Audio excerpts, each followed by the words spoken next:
सभी वरिष्ठ महानुभावों के मन में सवाल आना बहुत स्वाभाविक है कि भाई अभी तक नहीं हुआ, अब कैसे होगा। अभी तक नहीं हुआ इसलिए शक होना बहुत स्वाभाविक है, लेकिन मैं इस सदन को विश्वास दिलाता हूं कि राष्ट्रपति जी ने जो रास्ता प्रस्तुत किया है उसको पूरा करने में हम कोई कोताही नहीं बरतेंगे। Well, that is the Prime Minister addressing the lower house of Parliament. Spoke for almost 45 minutes, in fact a little bit longer than 45 minutes. What a comprehensive speech that was. Let me take you through some of the highlights. Whether it was the power situation, it was the good governance versus development model that he talked about. It was talking about poverty alleviation, focus on education, focus on rural infrastructure, focus on agriculture and a second green revolution, focus on agro-based industries, reforming the food corporation of India, splitting its functions up between procurement and distribution, focusing on the youth and capitalizing on India's demographic dividend, focusing on skilled manpower, moving from scam India to skill India, entrepreneurship, skills development, leadership, sanitation and the Swachh Bharat campaign that the government is going to launch, low-cost housing, and of course the cooperative federalism model that the Prime Minister has spoken about. A comprehensive 45-minute long speech without a pause. Narendra Modi addressing just about everything that we heard in a more structured fashion from the President's address. But let's get reactions in. Sanjeev Agha joins us now. Mr. Agha, your first thoughts. Here was a Prime Minister making an impassioned plea for the kind of governance model that India would need, talking about the idea of India, the idea of Indian democracy. What did you make of the speech? Shereen, I've not always been a political supporter of everything that the BJP has done, but I must confess that I'm finding a similarity to a time when I was not born, because I find a mismanaged country is teeming with opportunities. Mr. Modi is obsessed with changing India. He is seeing opportunities everywhere. It is in a way similar to the kind of energy that Pandit Nehru brought into transforming India in 1947. I think he's got a 10-year program. He knows he has to carry the people along, he has to carry a wobbly party along, and he has to carry institutions along. At this point of time, it has to be comprehensive because there are ideas everywhere, and I think he's got the experience and he's got a half chance of really transforming India. So irrespective of one's political persuasions, I think we must support him. There are many things that can go wrong, but at this point of time I do feel very enthused. Absolutely. I'm going to come back to you in just one second, Mr. Agha, to talk about some of the ideas that the Prime Minister talked about. But let me get in initial reactions.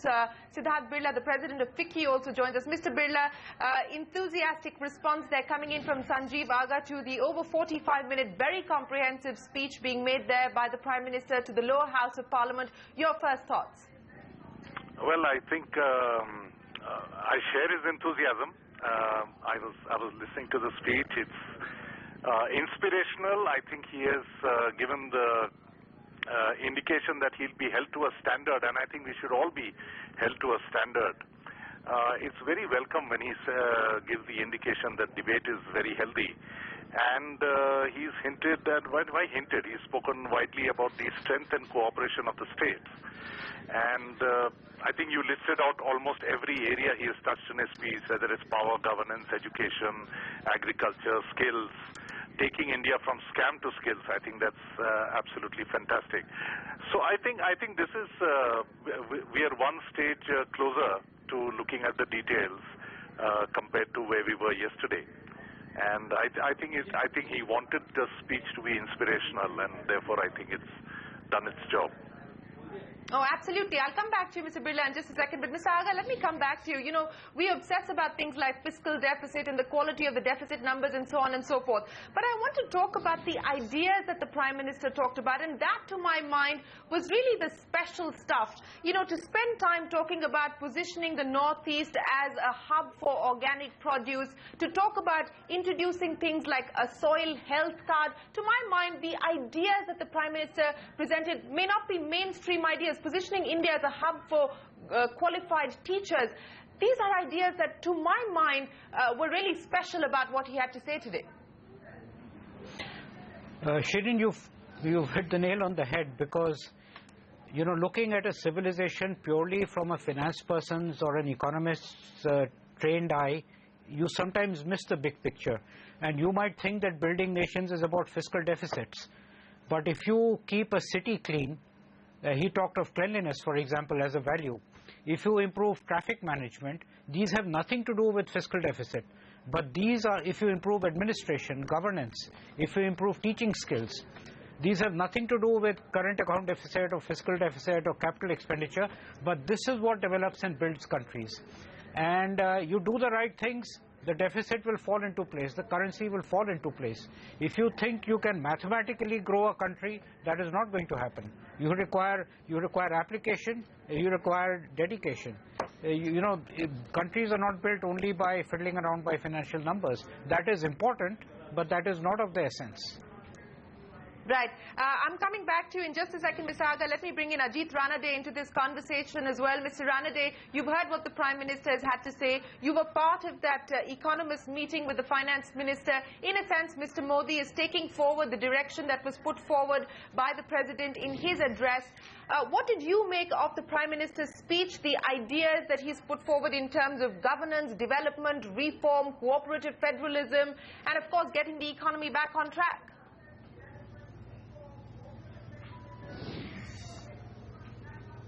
It was an exceptional speech. I mean, really covered a lot of ground.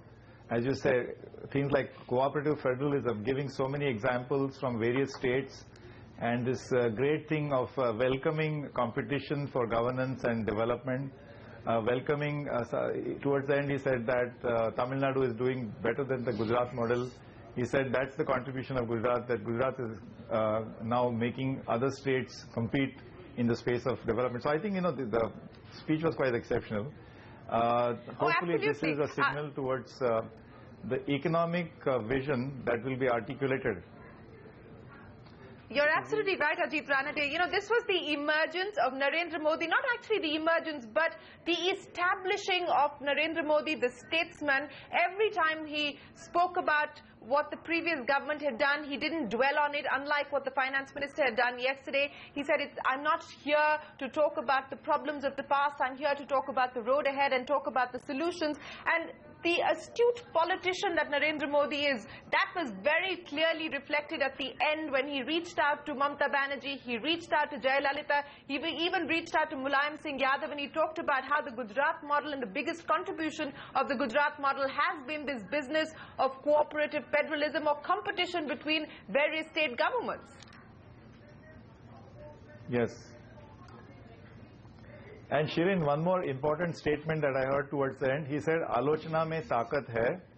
That is, he's welcoming constructive criticism. So he's not, going to be complacent. He's actually asking us to put him under scrutiny, put him on, intense sort of.